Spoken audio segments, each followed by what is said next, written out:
Joel and Ryan from Airbourne. Hi, how are you doing, guys? Good, thanks, mate. How are you? I'm good. I heard you just basically just came in. Is that right? Or? We just got in just then. Yeah. Yep. Where did you come from? What did you do yesterday? Where did you come from? Where did you go? I don't know. I don't know. Fuck.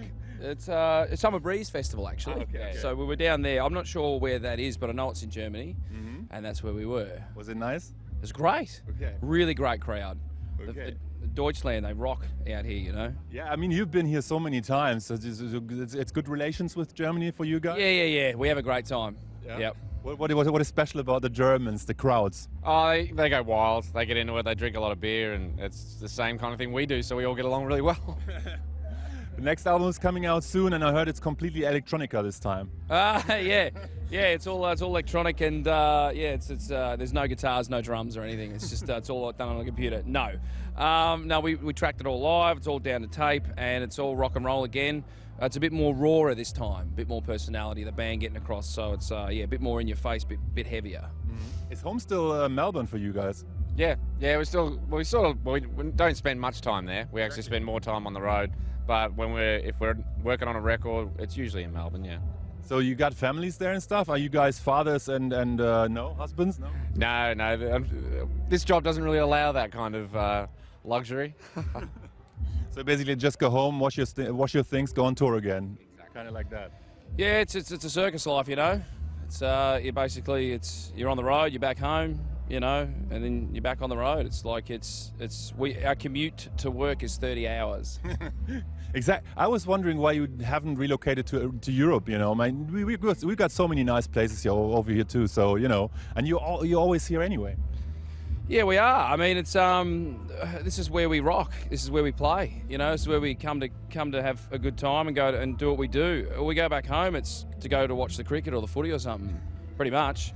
And then we come back here and we get rocking again. I mean, we do shows in Australia, but it's just it's just not like it used to be in the 70s and the 80s when it was all, you know, there's like bands playing every night. It's different now. The government changed everything and sort of killed a lot of the live venues, and basically people tried to do a lot about it, but none of us could.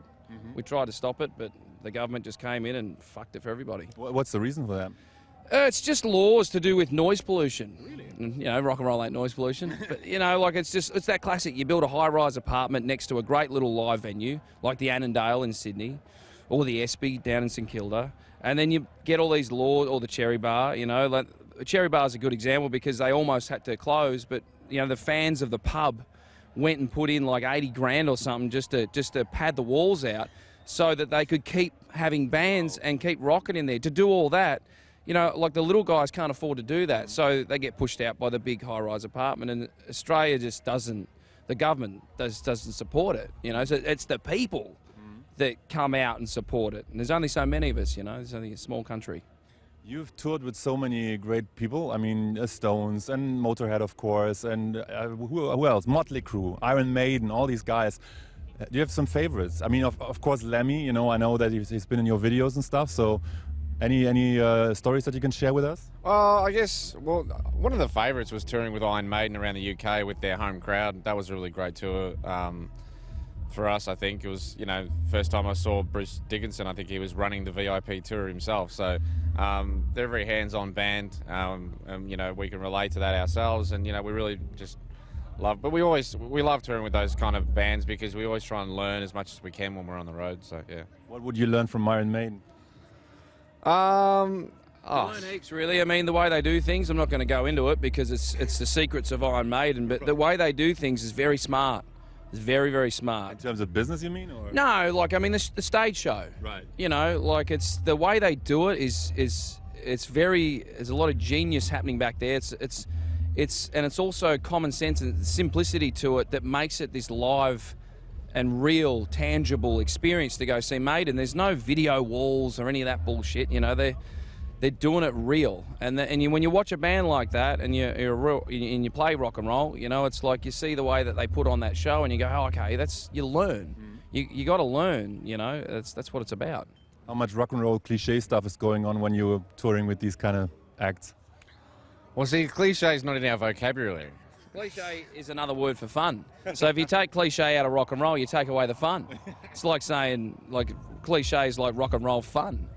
Yeah, rock and roll cliche, rock and roll fun. So what kind of stuff did you experience? What do you like? What have you seen? What can you share with us? Because you were just like, I can't share certain secrets with you, but now I want to know some, you know, in-depth stuff. What we have is, for instance, we got a Phillips keg machine, so we get a 6-pack of kegs every show we play in Germany or anything like that. So that's 36 litres of beer.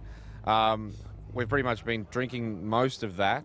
Is almost gone every show. So it's very difficult to remember exactly what has happened that night. But a lot of people wake up downstairs in the bottom lounge and, you know, sort of dust yourself off and here we are again. How was touring with the Stones, by the way? Did you meet the guys, or they're pretty much locked off? Yeah, great guys. Like, really, just they were kind of like 16-year-olds in a way. Like they were just so happy and just really just like, g'day, how you going, mate, sort of thing, you know. And it was just really great. And their crew was like fantastic. They were always really good to us, and we had such a great time. Again, we learned a lot from them just from playing with the Stones. I mean, you have to. You know, when first you get over the fact that you're holding Keith Richards' guitar and the guy said, have a play of this, and then you freak out and go, oh, shit.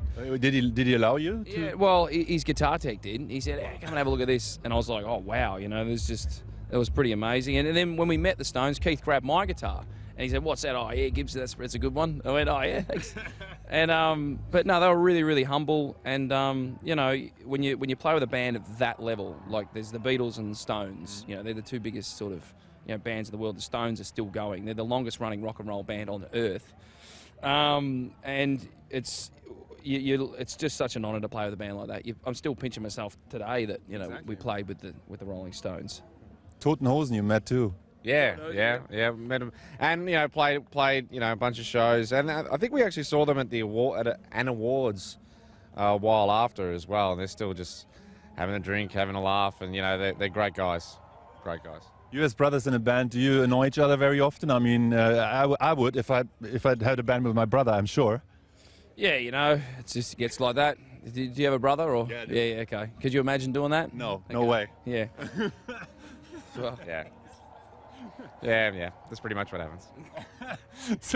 So is it? I mean, every now and then you have to sort of you know, make up and stuff. You know, after you get. We just get along. We just get on with it. You know, we've also got a band to run, and you know, got to make sure things are going well. So if we're not fighting over who gets what bunk, we're usually fighting over merch designs or something like that. Yeah. What was the latest thing you fought about? I can't remember. They're that trivial. You know, it really is that trivial, but we make a big deal out of it for like, you know, 5 minutes, and then it's all back to laughs, fun and games again. Like, it's extreme and then not extreme. It's like bipolar in a way. Have you ever met, because you were compared so many times to AC/DC, you know, and have you met these guys? No, I haven't met them, but I'd love to. It'd be great. Have they ever sort of contacted you in other ways and told you, "Oh, you total rip-off of our sound" or something? No. Angus said recently in an interview saying, I can't remember what he said exactly, but he just said, you know, he was supporting it, saying, you know, Aussie rock and roll from Australia, you know, like Airbourne, check him out. So it was nice. I think we put it on the Facebook or something, but yeah. The situation is changing now anyway, since, you know, Brian is gone, and, you know, the whole thing with Axl Rose and stuff like that. So pretty much you can take over now all the way. I don't really see it like that. You can never ever replace AC/DC. You know, we just hone in on our craft and try and do the best job we always can. Look, it's Aussie rock and roll, and you know, if Rose Tattoo happened to be the biggest, you know, Aussie pub rock and roll band in the world, they just keep saying we sound like Rose Tattoo. So for us, it means we're doing the right thing. We're playing Aussie rock and roll the way it's meant to be played, and there's no way we're going to change. So it's an honour to be compared to AC/DC or to be told you're doing the right thing. Well, I love your stuff, so, you know, don't mind me. There's going to be 30,000 Germans out there that are going to love it too, so it's going to be good. Looking forward to that. Thank you.